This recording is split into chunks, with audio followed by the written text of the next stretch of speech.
কাছে একটু শুনতে চাই। দর্শকরা আপনার কাছে যেটি জানতে চাইছেন সেটিও আমি একটু বলে রাখি।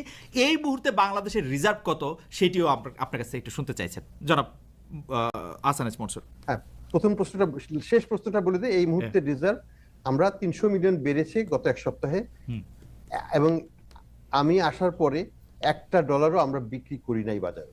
আচ্ছা, আমরা রিজার্ভ কিনছি, হ্যাঁ, এবং প্রতিদিন আমরা 50 মিলিয়ন ডলার করে বাজার থেকেই কিনছি। হ্যাঁ, এক্সচেঞ্জ রেটকে স্টেবল রেখেছি।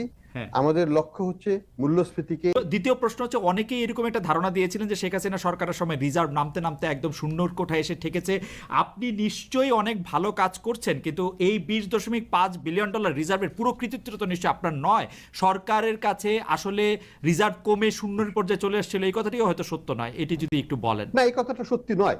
এই কথাটা সত্যি নয়। You have to start.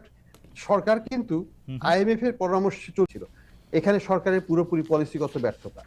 কিন্তু পরবর্তী সময়ে recently as early as late as June মাসে তারা কিন্তু আইএমএফ এর চাপে পড়েই হোক তারা কিন্তু লিবারালাইজ করেছে, এবং ইন্টারেস্ট, আমি বলি রিজার্ভের ক্ষেত্রে একটা ফ্লোরও দেওয়া ছিল, এর নিচে যেতে পারবে না।